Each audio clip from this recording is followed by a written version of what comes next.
कि अमित शाह जी आते बीकानेर के अंदर 25 मई को 26 मई को बीकानेर में आते हैं।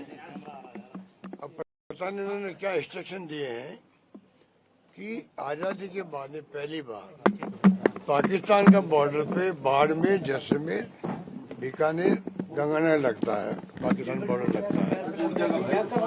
वहाँ पे जो है एक तरफा जो मुस्लिम माइनॉरिटी है उनकी मजार और मस्जिदें तोड़ने लग जाते हैं, चुन चुन करके। वहाँ अगर मंदिर भी है और कुछ है तो कोई नहीं परवाह करते।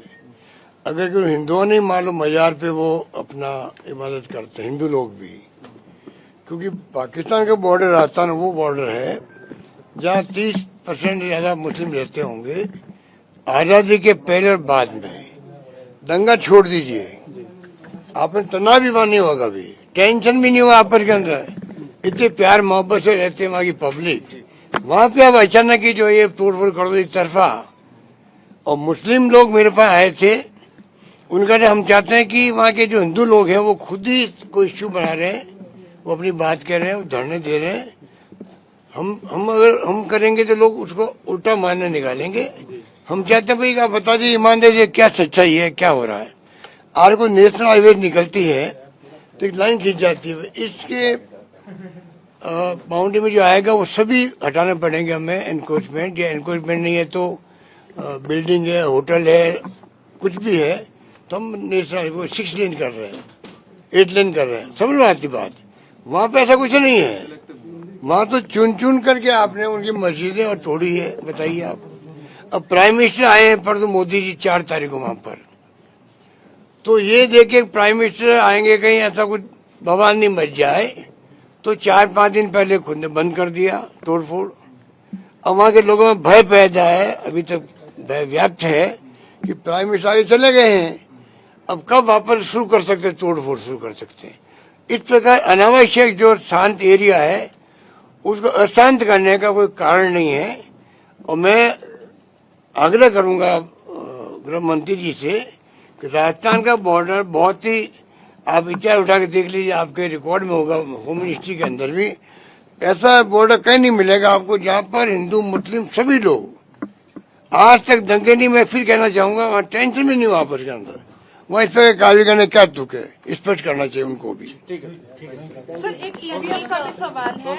आप लोग हमेशा से जो है ईवीएम के अगेंस्ट में रहे हैं, लेकिन आज पीएम मोदी इंडोनेशिया के दौरे पर हैं और इंडोनेशिया की मदद करेंगे ईवीएम बनाने में, किस तरीके से? सर एक्सपोर्ट की जाएंगी ईवीएम मशीन जो है वो इंडोनेशिया। अब मोदी जी ने क्या कहा है तो मुझे नहीं मालूम, पर मेरा मानना है सुप्रीम कोर्ट के अंदर मिस्टर सुब्रमण्यम स्वामी गए थे, तब सुप्रीम कोर्ट ने निर्णय दिया ईवीएम के साथ में वीवीपैट लगनी चाहिए।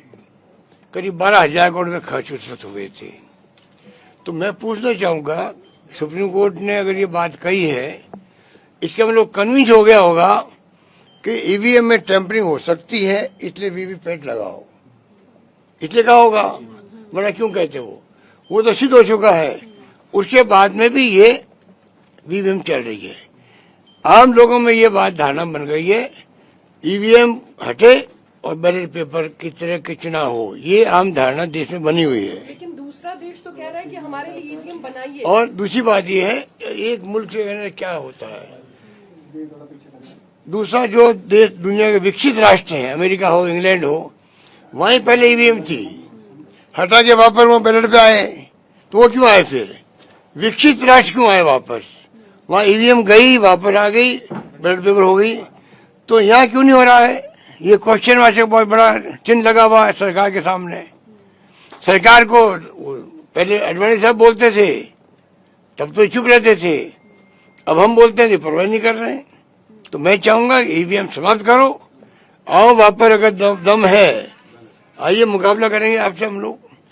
अब आप गुंडागर्दी कर रहे हो, बंगाल में क्या हुआ है, गुंडागर्दी में क्या हुआ है, ऐसा तमाशा होगा तो डेमोक्रेसी रहेगी क्या? लोकतंत्र कहाँ बचेगा? आपको मैं कहना चाहूंगा, पूरे देश को आपके माध्यम से, युवा पीढ़ी को भी, इतिहास माफ आपको भी नहीं करेगा अगर चुप रहे तो। अभी देश में डेमोक्रेसी खतरे के अंदर है। तमाशा देख लीजिए बंगाल का, बाकी तो हरियाणा में क्या हुआ, महाराष्ट्र में क्या हुआ, लंबी कहानी है। ये तो भी हाल ही में हुआ है। हॉर्स ट्रेडिंग करना, 80 एमएलए से 60 एमएलए अलग हो गए, 28 एमपी में से 20 एमपी चले गए टीएमसी के, शिवसेना के 6 लोग चले गए एमपी, आप पार्टी चले गए।